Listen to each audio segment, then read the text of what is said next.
Você tá?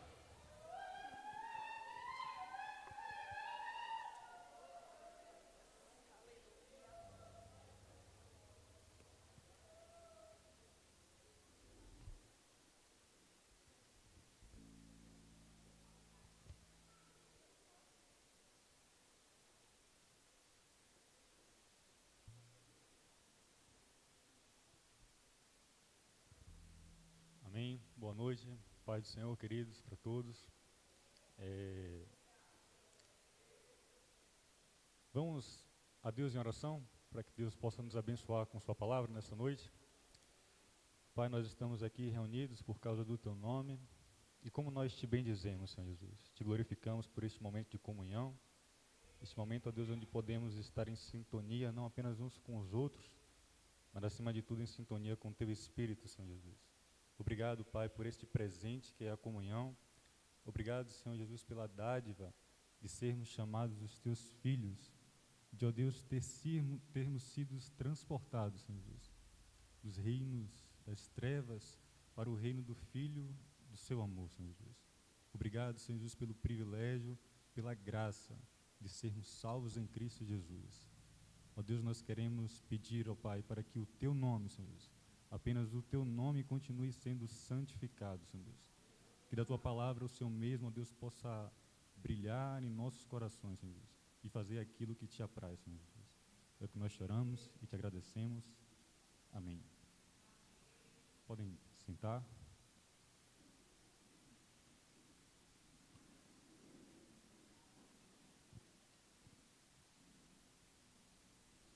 Nós estamos com o tema Homem Jovem. Hoje sou Luiz e tem um texto, um verso bem específico aqui na carta aos Coríntios e que eu gostaria dessa noite compartilhar com os irmãos. Está em 2 Coríntios, capítulo 4, o verso 6.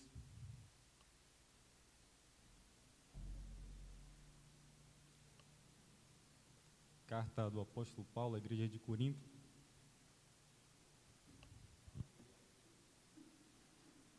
Segunda Coríntios, capítulo 4, verso 6.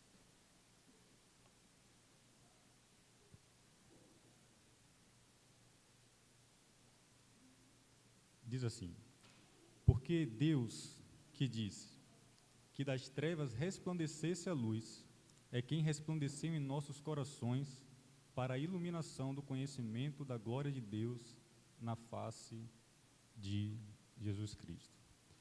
Por ora, nós ficaremos apenas nesse verso, e que é de um impacto tremendo, porque quando olho inicialmente para esse verso, dizendo que é pela face de Cristo Jesus que nós temos o real conhecimento de quem Deus é.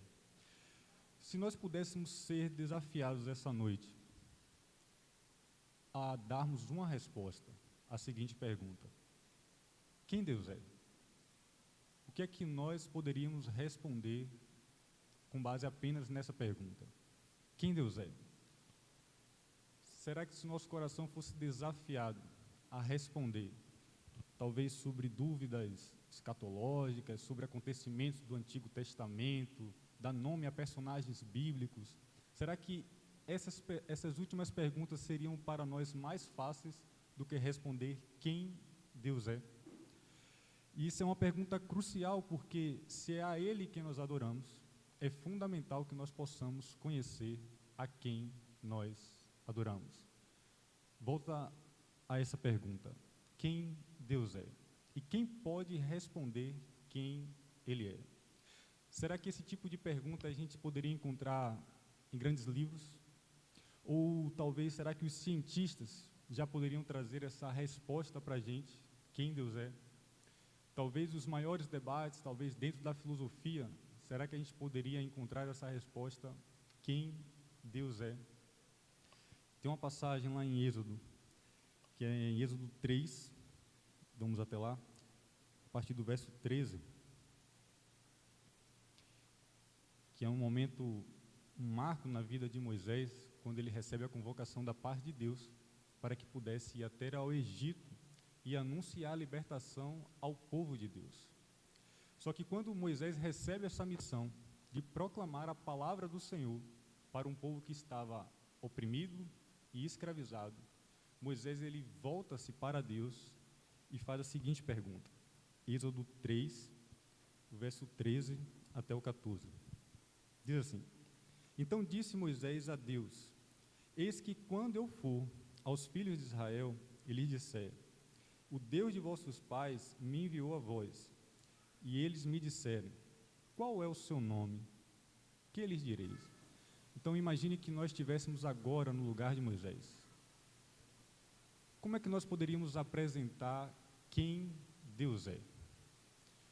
As pessoas podem nos perguntar, mas não é apenas a dificuldade em responder às pessoas quem Deus é, mas é a dificuldade que nós precisamos experimentar em responder a nós mesmos. Será que nós conhecemos a quem nós estamos adorando? E em seguida, no verso 14, Deus responde a Moisés dizendo assim: Eu sou o que sou. Disse mais: Assim dirás aos filhos de Israel: Eu sou, me enviou a vós. Uma coisa curiosa é que Deus não é aquilo que nós pensamos. A gente não pode pensar de que Deus é aquilo que Mateus acha, ou que o outro irmão acha, ou que o outro irmão também acha. Se nós fôssemos pensar assim, a gente não estaríamos falando de Deus, mas estaríamos falando de deuses. E Deus, quando manda Moisés entrar no Egito para dar essa mensagem de libertação ao seu povo, ele sabe que Moisés estaria falando a um povo que estava acostumado a uma nação extremamente idólatra, onde via muitos deuses do Egito. E os próprios homens que faziam seus deuses davam nome aos seus deuses. E talvez por isso mesmo Moisés, observando todo esse imbróglio para poder anunciar a libertação do povo de Deus, ele pergunta: quem eu posso dizer que está me enviando a este povo? Eu acho que em outras palavras seria o mesmo que Deus dizendo mais ou menos assim. Você vai dizer, Moisés, a ele que eu sou o que sou e não aquilo que eles querem ou que eles pensam que eu sou. O nosso Deus tem uma identidade própria.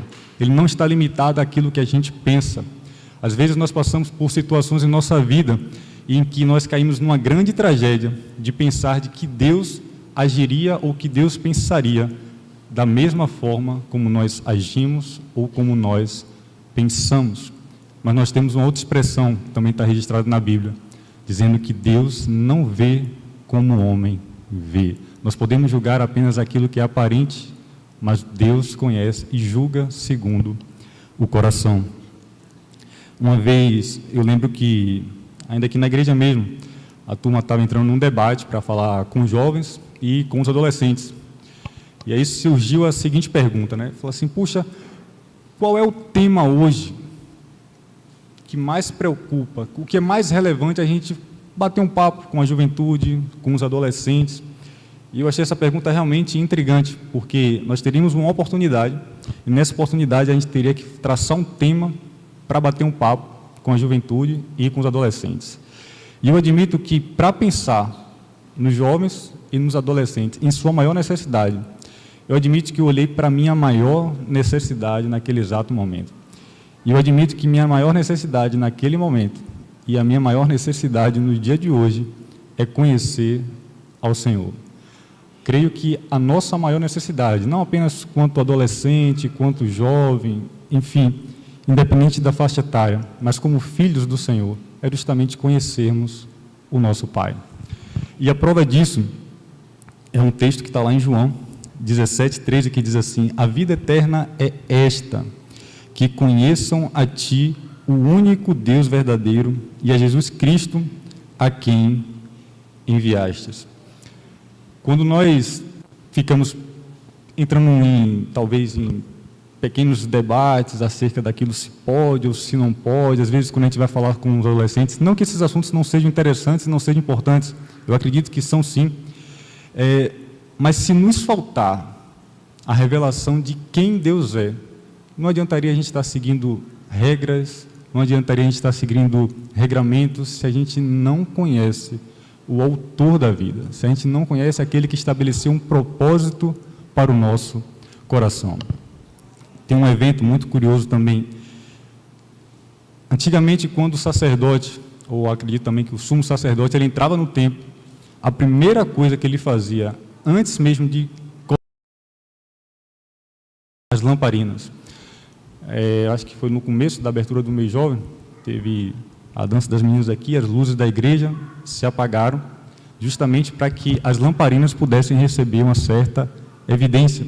Talvez se houvesse toda essa luz que está aqui, se aquelas lamparinas que estão aí atrás, elas se acendessem, ela não ganharia tanta notoriedade assim. E me parece que o templo ele é construído de uma forma parecida. Quando o sacerdote entrava naquele lugar, ainda estava escuro, mas ele precisava primeiro acender as lamparinas e depois ele ia até o final do templo e queimava o incenso.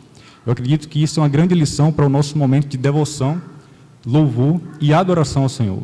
Não adiantaria a gente atravessar um corredor totalmente escuro no nosso cântico a Deus, se nós não temos a iluminação em nossa mente acerca de quem nós estamos adorando. Eu suspeito de que a nossa mente, primeiro, ela precisa receber o esclarecimento de quem Deus é, para que depois o incenso do nosso coração comece a queimar. Eu lembro que o apóstolo Paulo, acho que isso é narrado lá em Atos, quando ele entra num antro cultural, em que, digamos assim, o nível intelectual das pessoas era realmente muito grande. E ele começa a ver várias pessoas ali, com vários altares, e pessoas extremamente sábias. E Paulo está buscando ali algum gatilho, alguma isca para que ele finalmente consiga proclamar o Evangelho. E realmente Paulo, apesar de todo o seu intelecto, toda a sua capacidade intelectual para poder persuadir, convencer os homens, ele mesmo admite que ele não se agarra na sabedoria humana, mas que ele tem um reconhecimento de que a conversão do homem depende de uma obra sobrenatural de Deus. E Paulo ele continua varrendo ali com os seus olhos aquelas pessoas que estavam ali mergulhadas em uma idolatria terrível, até que finalmente ele consegue contemplar um altar.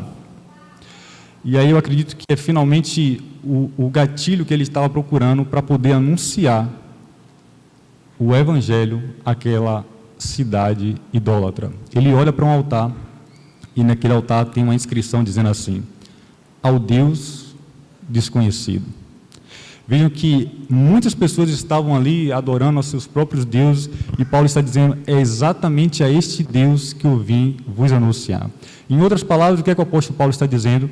Vocês que são idólatras, vocês não conhecem ao Deus verdadeiro. Eu vim anunciar algo para vocês inédito, eu não vim trazer para vocês mais uma novidade, mas algo que está aí fazendo sucesso nas paradas de Atenas. Eu vim falar para vocês a respeito do conhecimento do único e verdadeiro Deus. Que tragédia seria para nós se nós fôssemos flagrados numa condição daqueles atenienses, se nós fôssemos surpreendidos que estamos adorando, que estamos entrando em devoção, mas que de alguma medida a gente pudesse ser flagrado assim, adorando a um Deus desconhecido.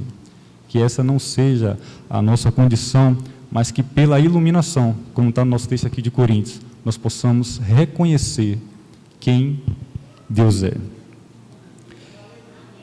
Tem uma outra referência daqui perto de Gênesis.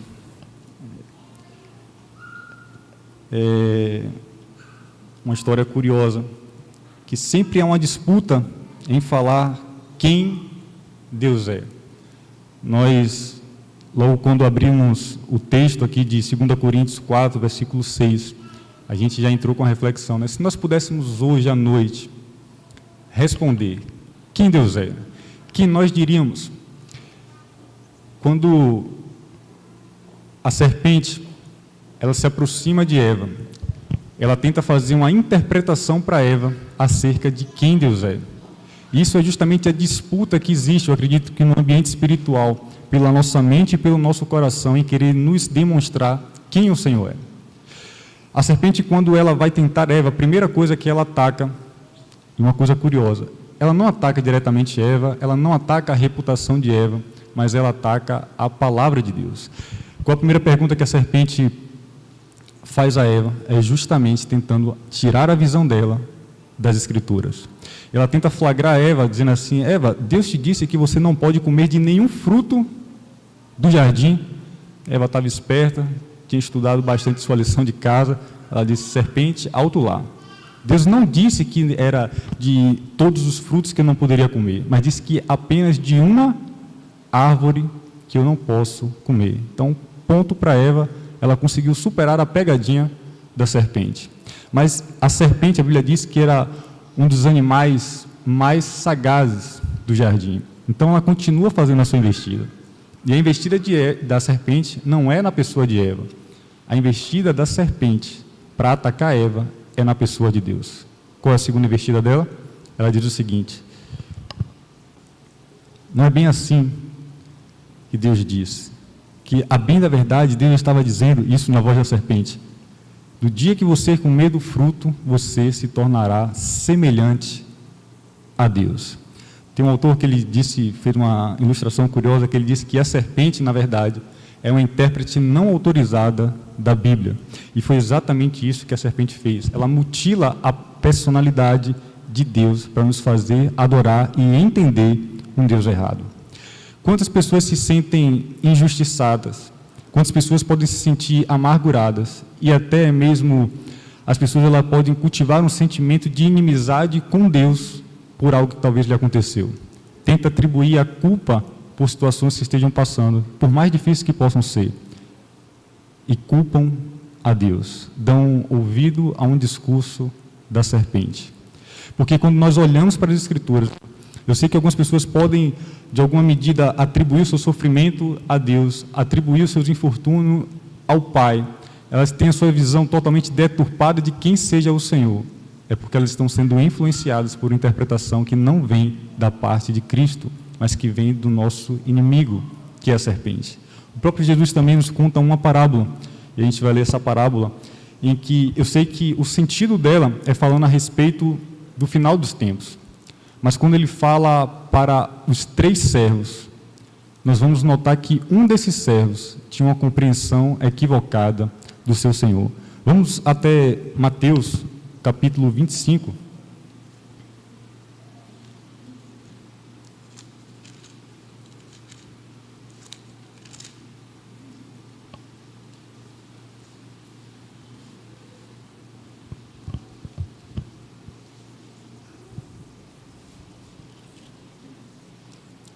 Vamos deixar aberto Mateus 25, a partir do verso 14. E antes de ler esse verso, tem uma passagem muito interessante. A gente está falando da sagacidade da serpente. E nesta mesma carta, de 2 Coríntios, o apóstolo Paulo, quando ele, antes de entrar nesse assunto, ele estava escrevendo também a igreja de Corinto, para que eles pudessem perdoar um irmão que havia cometido um gravíssimo erro dentro da congregação. E olha que coisa curiosa. Tem uma passagem na Bíblia que diz assim: não ignoreis os ardis de Satanás. Às vezes a gente se perde um pouco do contexto onde essa palavra ela está inserida, e eu sei, e nós devemos aplicar isso também. A gente não deve ignorar os ardis de Satanás com relação às ciladas que ele pode armar para a nossa vida espiritual, a nossa vida física, a nossa integridade, etc. Mas nesse contexto da igreja de Corinto, Paulo está dizendo que a gente não deve ignorar os ardis de Satanás, porque enquanto Paulo estava liberando um perdão público através de sua carta aos irmãos de Corinto, ele estava preocupado também para que a igreja liberasse esse perdão também ao irmão. Ele até diz assim: olha, esse irmão que foi apanhado em falta grave, que ele seja disciplinado, mas não se esqueça de discipliná-lo em amor, para que ele não seja tomado por uma tristeza profunda e o diabo triunfe sobre nós. E aí vem essa frase que nós conhecemos: não ignoreis os ardis de Satanás. O que é que Paulo está advertindo aqui? Quais são os ardis de Satanás? De que Satanás ele pode ser tão ardiloso em manipular o evangelho, em manipular a imagem de Deus, que pode fazer com que os cristãos pensem da seguinte forma: de que Deus ele deve ser indulgente, que Deus deve perdoar as pessoas e não deve disciplinar. Isso é um extremo, mas não é bíblico. Por outro lado, pode-se pensar de que Deus é um ser extremamente severo, que só vai castigar e punir, e que não teria capacidade de restaurar. Todas as vezes que eu vejo esse assunto relacionado à disciplina, não faz muito tempo que eu estava compartilhando com os adolescentes, eu falava assim: puxa, imagine que em alguma medida nós pudéssemos ser feridos, não sei, aquela dor que é quase mortal, quando a gente está passando em casa, e aí bate o dedo midinho na quina, aquela dor ali fulmina qualquer ser humano, e a gente experimenta ali de uma dor terrível. E aí vamos supor que você tivesse um amigo do seu lado e falasse assim: cara, está doendo. Ele disse assim, rapaz, tá, eu tenho uma forma aí que vai passar essa dor rapidinho. Ele falou assim, pô, então me ajude aí. Ele falou assim, não, se a gente decepar o dedo não vai mais doer. Ninguém sem consciência toparia uma ajuda dessa. Por quê? A gente sabe que o dedo ele não precisa ser mutilado, ele só precisa, talvez, de um curativo, ele precisa ser curado. E na membresia, na vida congregacional, com os nossos irmãos, a comunhão é da mesma forma. Paulo estava passando essa mesma lição para a igreja de Corinto. Falou assim, olha, teve irmão aí que cometeu um vacilo muito grande, mas vocês não precisam mutilá-lo do corpo, vocês precisam restaurá-lo, vocês precisam curá-lo, vocês precisam ser inspirados pelo Evangelho, pela mensagem de Cristo Jesus. E mais uma vez, aquela mensagem que o apóstolo Paulo diz, né? Não ignoreis os ardis de Satanás. O propósito do diabo seria que os irmãos da igreja de Corinto tivessem uma compreensão totalmente equivocada, que fossem, digamos assim, trajados de uma severidade tamanha que expulsasse aquele membro do corpo de Cristo, que colocasse aquela ovelha totalmente afastada do rebanho para que o devorador conseguisse tragá-la. Vamos voltar aqui agora para o nosso texto de Mateus, verso 25, a partir do 14. A famosa parábola dos talentos. Diz assim, porque isto é também como um homem que, partindo para fora da terra, chamou os seus servos e lhes entregou os seus bens. E a um deu 5 talentos, e a outro 2, e a outro 1, a cada um segundo a sua capacidade, e ausentou-se para longe. E tendo ele partido, o que coubera 5 talentos negociou com eles, e granjeou outros 5 talentos. Da mesma sorte, o que recebera 2, granjeou também outros 2. Mas o que recebera 1, foi e cavou na terra e escondeu o dinheiro do seu senhor. E muito tempo depois, veio o senhor daqueles servos e fez contas com eles. Então se aproximou o que recebera 5 talentos,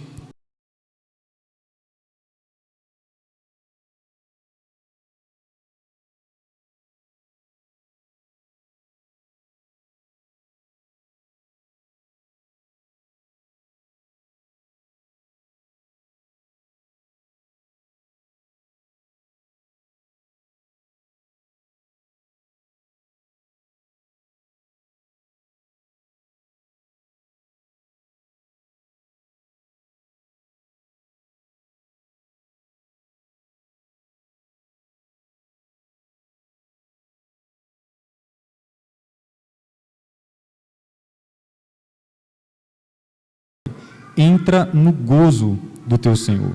Mas chegando também, o que recebera 1 talento disse, Senhor, eu te conhecia, que és um homem duro, que ceifas onde não semeaste, e ajuntas onde não espalhaste. E atemorizado, escondi na terra o teu talento, aqui tens o que é teu. Respondendo, porém, o seu senhor disse-lhe, mau e negligente servo, sabias que ceifo onde não semeei e ajunto onde não espalhei. Devias então ter dado o meu dinheiro aos banqueiros, e quando eu viesse, receberia o meu com juros. Tirai, pois, o talento e dai ao que tem 10 talentos, porque a qualquer que tiver será dado e terá em abundância, mas ao que não tiver, até o que tem lhe será tirado. Essa parábola, eu sei que ela aponta muito, né, para a iminência da volta de Cristo Jesus, mas eu também não queria descartar uma lição que é curiosa na passagem aqui, em que Jesus está falando a respeito daquele servo bom e fiel. Mas antes de nós falarmos acerca da recompensa que ele deu ao servo que foi considerado bom e fiel, havia um dos servos, o que recebera apenas 1 talento. Ele tinha uma compreensão distorcida de quem era o seu senhor. Ele disse que ele sabia que o senhor dele costumava ser duro, que ceifava aonde não semeava e ajuntava aonde ele não espalhava. Em outras palavras, esse servo ele considerava o seu senhor um senhor injusto. Talvez seja como aquele discípulo que serve a Deus, mas se sente extremamente injustiçado. porque ainda não foi recompensado, porque talvez não foi abençoado segundo as suas próprias expectativas, e cria essa má impressão de Deus, atribuindo a ele toda uma injustiça. Mas se nós olharmos para a ideia de que a parábola está dizendo, e a recompensa daqueles 2 servos, nem de perto nós poderíamos pensar de que esse servo mau e infiel tinha uma compreensão certa de Deus. Porque no contexto aqui em que Jesus está falando acerca da parábola, é provável que tenha algumas traduções que ao invés da palavra servo, possa dizer escravo. Então qual seria mais ou menos a relação dessa parábola se a gente pudesse transportar para os dias de hoje? É como se o cara mais rico do mundo e dono das melhores empresas do mundo, ele desse a esses escravos, ou seja, pessoas que não recebem salário algum, que devem apenas trabalhar de maneira forçada, sem nenhuma expectativa de retorno. É como se ele chegasse para esses bons servos. É mais ou menos aquela situação, talvez, de Daniel, Sadraque, Mesaque e Abidnego. O que acontece? Há o exílio para a Babilônia, mas aqueles jovens, por ser tão inteligentes, eles são aproveitados, mas eles não recebem empregos remunerados, eles são considerados escravos na Babilônia. Mas valeria a pena perder todo aquele talento, aquela sabedoria de Daniel e seus outros amigos? De maneira nenhuma. Então, a exemplo do que aconteceu talvez na Babilônia, né, em que aqueles escravos eles foram cooptados para trabalhar naquele império, eu acredito que de uma maneira muito parecida aconteceu aqui com esses escravos. Então seria mais ou menos assim: nos dias de hoje, um cara muito rico pega uma empresa, talvez uma grande empresa aí de celular, uma Apple, e ele fala assim: olha, eu vou lhe dar aqui esses talentos, essa empresa, e você precisa trabalhar para essa empresa continuar crescendo. E aí esse escravo fala assim: não, tudo bem, eu estudei para isso, eu fui CEO em tal lugar, eu fiz mestrado ali, eu sou PhD em administração, eu vou fazer com que essa empresa ela consiga bombar, eu vou tentar duplicar o faturamento dessa empresa. Ele fala assim: beleza, eu vou fazer uma viagem e quando eu voltar eu quero prestação de contas. E aí vai até o outro e da outra empresa. Qual seria a outra empresa aí que a gente pudesse comparar, né? Uma Amazon da vida, e fala assim: olha, eu vou te colocar aqui nessa grande empresa aqui também para você continuar trabalhando, e quando eu voltar eu quero que o faturamento dessa empresa melhore. E depois para outro, que talvez não era tão sábio assim, não tinha tanto gabarito, ele dá uma empresa um pouco menor, mas exigindo da mesma forma: eu exijo que você trabalhe. Agora, vamos pensar na volta desse cara que é extremamente rico, um dos homens mais ricos do mundo. Se ele é capaz de dar essas empresas para escravos trabalharem, imagine como não deve ser a mansão desse cara mais rico do mundo. Quando ele volta, ele vai lá para o cara que tinha uma grande empresa e descobre que o cara conseguiu duplicar o faturamento. Ele fala assim: poxa, meus parabéns. Mas a gente não pode se esquecer de que a relação desse grande cara, extremamente rico, com aquele funcionário, era uma relação de um senhor e de um escravo. Então o escravo havia trabalhado sem expectativa de receber salário. Mas ele é surpreendido pela declaração do seu senhor. Quando ele diz assim: poxa, você conseguiu, como é que está o faturamento da empresa? Ele diz: aqui está o faturamento, eu consegui dobrar. O que é que ele diz para o camarada? Tome aqui um salário. Tome aqui algumas ações da empresa. Também não. É ainda mais surpreendente. Ele diz assim: servo bom e fiel, entra no gozo do teu Senhor. Ou seja, eu estou te chamando para morar comigo, você agora vai morar na minha mansão. Agora imagine um escravo ouvindo isso do seu Senhor. E é exatamente essa relação que Cristo está transmitindo aqui na parábola. Mas o terceiro escravo, o terceiro servo, ele não tinha compreensão da extrema bondade, da extrema graça, da extrema riqueza do seu Senhor. Ele tinha uma compreensão equivocada de quem era Deus. Nós também não podemos de maneira nenhuma cultivar impressões equivocadas a respeito do Senhor. Nós estamos aqui recebendo do nosso Pai talentos e dons para administrarmos, mas a nossa convicção está contida aqui de que nós servimos a um Deus que é justo, a um Deus que é bom, rico em graça e em misericórdia. E apesar de que, como escravos, não merecíamos absolutamente nada, mas Ele nos tem um convite no final das contas, Ele dirá a cada um daqueles que foram bons e fiéis: entra no gozo do teu Senhor. Entra no gozo do teu Senhor. Uma pergunta que fica então para a gente: como é que nós podemos conhecer a Deus? Certamente não é pela voz da serpente, mas o conhecimento de Deus está na face de Cristo Jesus. Aos cansados e sobrecarregados, que pensam que Deus os abandonou, uma coisa curiosa é que essas são justamente as credenciais que Ele escolheu para que nós pudéssemos nos aproximar dele. Eu tenho pouca experiência com isso, outros irmãos aqui na igreja podem falar com mais propriedade a respeito desse assunto, mas às vezes eu me atrevo a fazer algumas corridas por aqui, e chega um momento da corrida que você se sente tão exaustivo, se sente tão exausto, você fala assim, cara... E aí diz que você tem que começar a traçar metas no seu percurso para você conseguir fazer e alcançar metas mais longes. E justamente, né, sempre no finalzinho daquele percurso que você está acostumado é quando você sente a exaustão ali com mais intensidade. Na nossa caminhada espiritual, a gente pode experimentar também desse cansaço. Às vezes nós pensamos que não podemos nos aproximar de Deus quando estamos cansados, mas que só faz sentido para a gente estar perto de Deus como nós podemos oferecer a Ele o nosso vigor, o nosso trabalho, o nosso serviço. Quantos de nós não nos sentimos, em alguma medida, desafiados a pensar de que Deus não nos recebe porque nós estamos esgotados, cansados? Às vezes espiritualmente, às vezes emocionalmente, a gente pode pensar, bem, certamente Deus não me receberia nessa condição.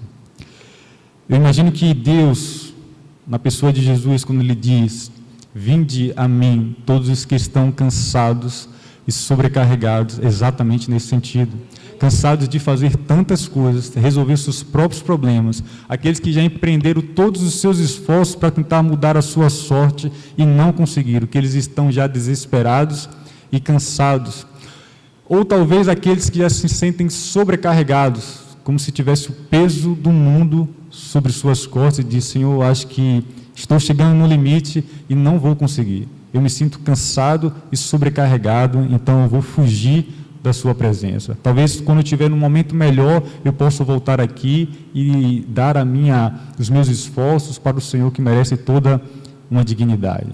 Mas uma coisa curiosa: estar cansado e sobrecarregado são justamente duas credenciais para sermos convidados a estarmos na presença de Jesus, para nós recebermos seu caloroso e vigoroso abraço, pois Ele mesmo diz: vinde a mim todos que estão cansados e sobrecarregados, e eu vos aliviarei.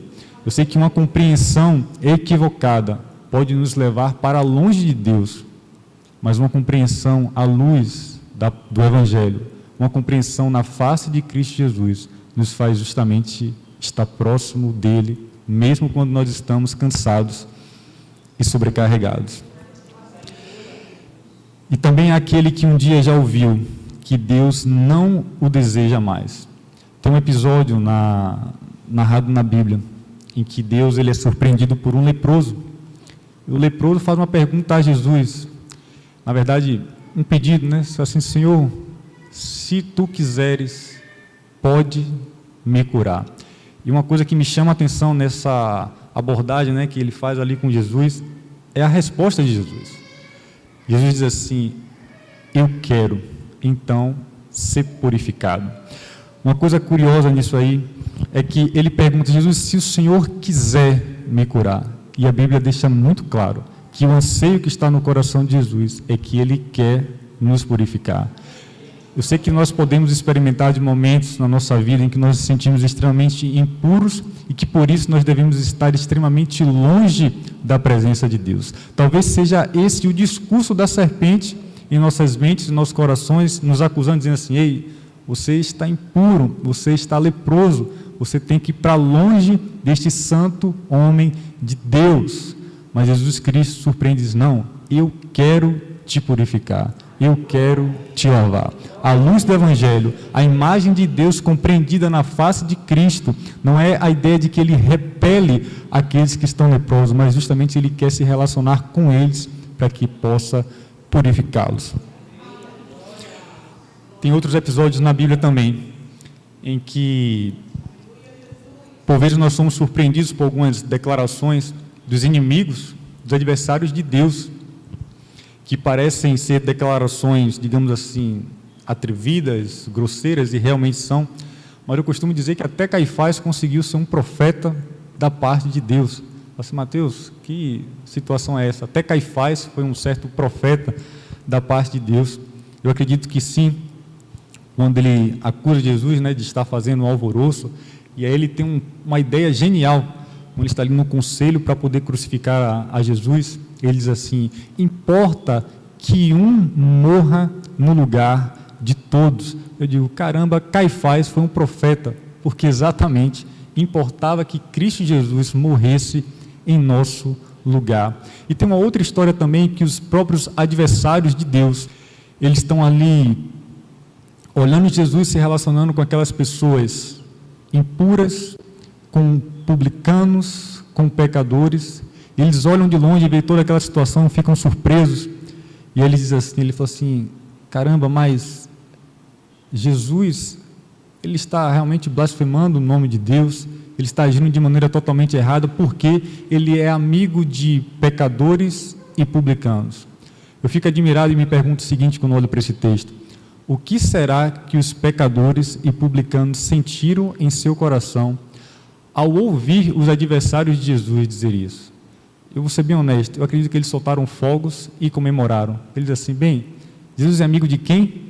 Pecadores e publicanos. Nós somos exatamente pecadores e publicanos. Nós somos credenciados como um amigo de Cristo Jesus. Da voz dos adversários de Cristo Jesus, aqueles que contemplam a Deus pela face de Cristo reconhecem de que, apesar da condição humana, apesar da nossa miséria, apesar do nosso pecado, nós estamos aptos a estarmos próximos de Cristo para receber o seu perdão, a sua purificação e a sua restauração.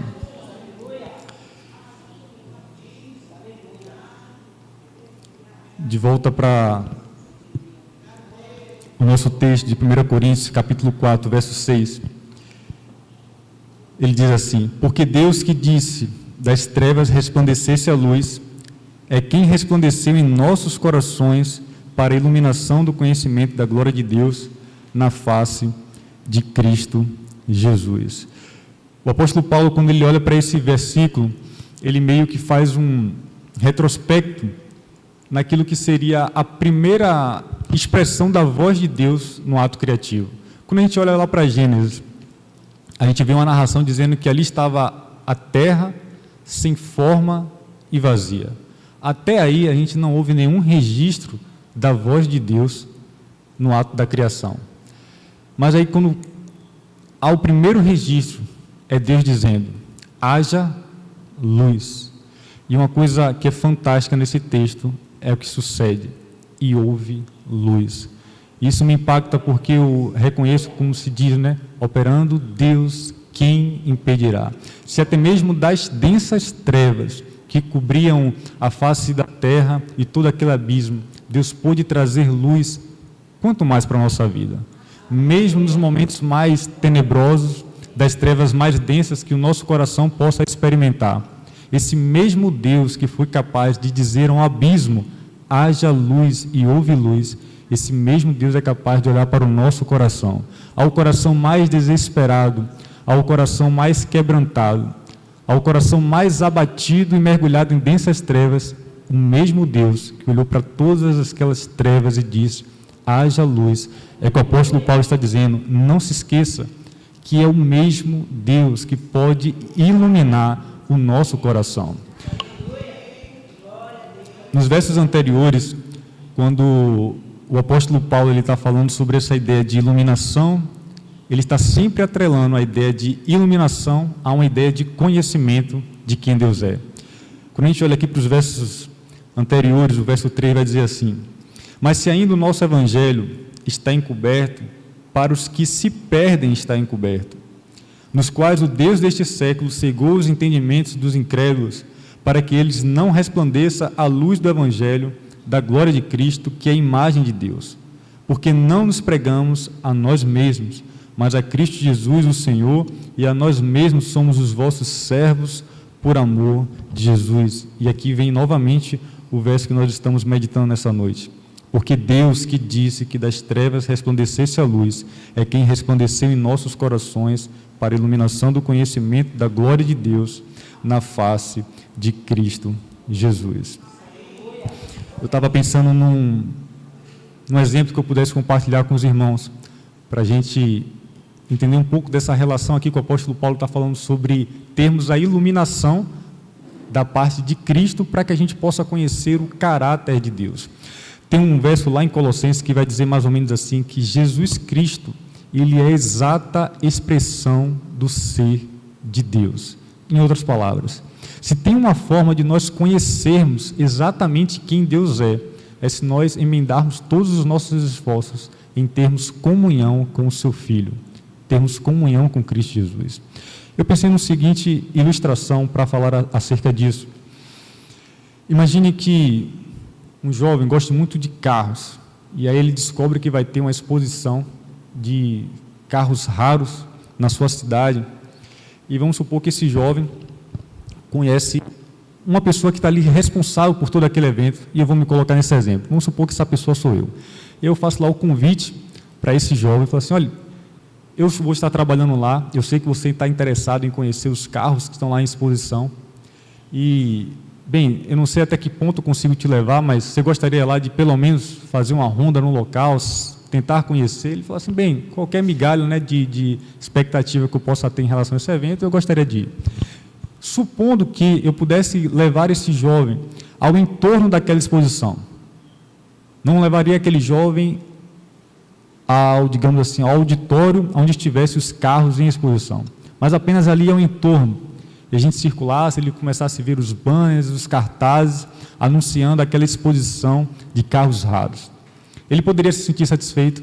Poderia, porque na condição dele, aquilo seria o mais perto que ele conseguiria chegar da tão sonhada exposição. Ele poderia voltar para casa, contar para os seus colegas que ele chegou perto da exposição dos carros. Mas imagine que eu pudesse refazer o convite para esse jovem. Ele disse assim, cara, eu estou trabalhando lá dentro, eu não estou mais nos entornos daquela exposição, eu consigo te levar para dentro. E aquele jovem volta todo animado, certamente, fala assim, poxa, eu tenho então a expectativa de ver aqueles carros raros em exposição. Ele vai, me acompanha, mas acontece a fatalidade de as luzes ainda não estarem acesas. Então aquele jovem poderia entrar naquele local, pelo entorno, chegar justamente ali no auditório, mas sem iluminação alguma, quanto é que ele poderia desfrutar de estar no auditório? Eu acredito que essas duas primeiras situações hipotéticas que nós estamos comentando, seria algo parecido com a descrição que está lá em Salmos, que diz assim, os céus anunciam as obras de suas mãos. Quando a gente tem a experiência de olhar para o céu, olhar para o mar, a gente fica assim suspirando pela beleza da criação que Deus nos revelou. Mas uma coisa que eu gosto sempre de pensar, por mais que a gente possa ter uma experiência em contemplar um belíssimo pôr do sol, em olhar as matas e olhar um céu estrelado ou um amanhecer exuberante, tudo isso é apenas um anúncio da glória de Deus, segundo os Salmos. E o que é que me faz entender de que se isso é apenas um anúncio, aquilo que está por detrás é infinitamente mais belo. É mais ou menos a situação daquele jovem que está ali ao entorno daquela exposição do carro. Ele fala assim, caramba, isso aqui está realmente muito interessante. Mas tudo isso aqui é apenas um anúncio daquilo que está lá no auditório. Os céus é apenas um anúncio da glória de Deus. Não é ainda a sua glória. Apesar de toda a sua beleza, é apenas um anúncio. E o que seria então a experiência de um jovem entrar naquele auditório, mas não ter as luzes acesas? Eu acredito que seria a experiência de alguém poder ter contato com a palavra de Deus, mas ler a palavra de Deus, estudar a palavra de Deus, mas não ser direcionado pelo Espírito, não ter a revelação de Cristo através das Escrituras. Eu acredito que isso foi exatamente o que impediu os fariseus, na verdade, muitos dos religiosos da época de Jesus, que apesar de serem pessoas extremamente estudadas, versadas na Bíblia, não puderam reconhecer a pessoa de Jesus, porque eles tinham a lei, mas seus corações estavam escurecidos, não estavam iluminados para ver Deus na face de Cristo. Se nós pudéssemos agora, por último, voltar para aquele nosso exemplo, daquele jovem, que eu havia levado ele talvez para o entorno daquela exposição, depois para dentro da exposição, mas com luzes apagadas. Ele não poderia se gabar com seus colegas voltando, cara, eu fui para a exposição do carro e consegui ver ali os carros belíssimos. Ele não poderia se gabar disso. Mas imagine que aquele jovem estivesse comigo no auditório e de repente todas as luzes se acendessem. Ele ficaria realmente maravilhado, porque ele iria vibrar dizendo o seguinte: puxa, finalmente eu consegui ver toda aquela exposição. E aqui eu acredito que é exatamente onde se encaixa na palavra, que diz que Deus resplandeceu em nossos corações para a iluminação do conhecimento da glória de Deus na face de Cristo. Só quando nós estamos dentro e tendo a revelação de quem Deus é pela face de Cristo, que nós temos acesso à glória de Deus. Volto a lembrar do texto lá em Colossenses, que diz que Cristo Jesus é a expressão máxima de Deus, a perfeita expressão de Deus.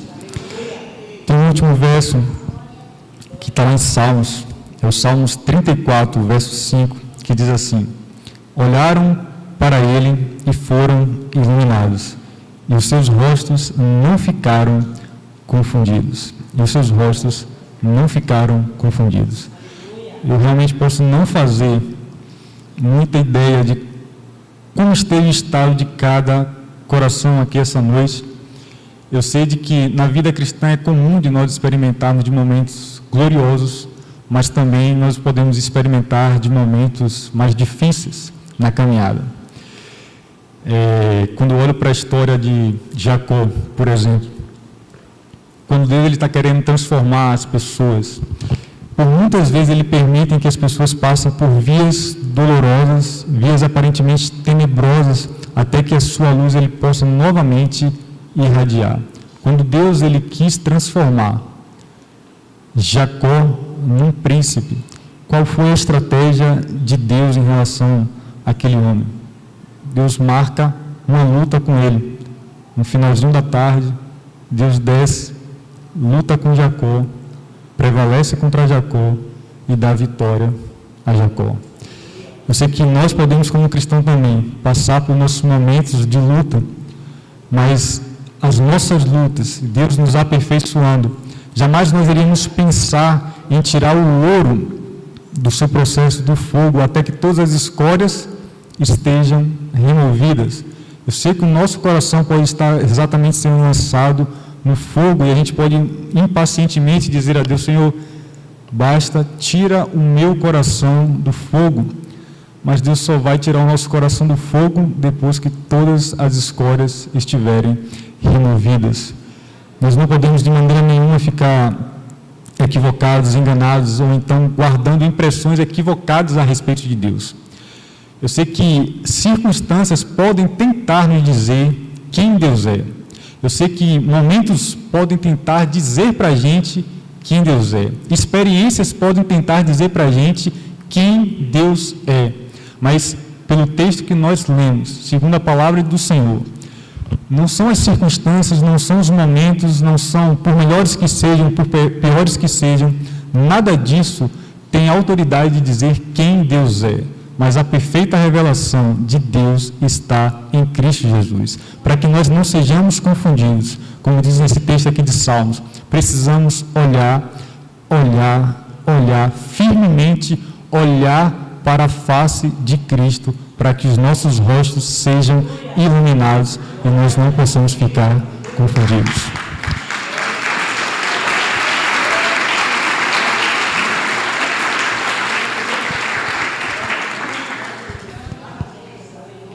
Amém? Gostaria de encerrar essa exposição com oração. Podem curvar a cabeça, vamos orar ao Senhor.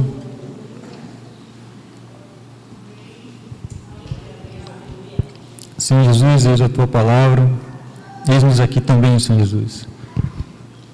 Pai, como nós te glorificamos, Senhor Jesus, pela revelação que há em Cristo Jesus, porque até mesmo, ó Pai, nos momentos mais difíceis, ó Deus, nos momentos em que nós não conseguimos enxergar ao Senhor, ó Deus, mesmo dentro da fumaça, os olhos do Senhor nos contemplam, Senhor Jesus. Se porventura colocarmos, ó Deus, a nossa cama dentre os mortos, ou colocarmos a nossa vida nos lugares mais altos, lá o Senhor também está, Senhor Jesus.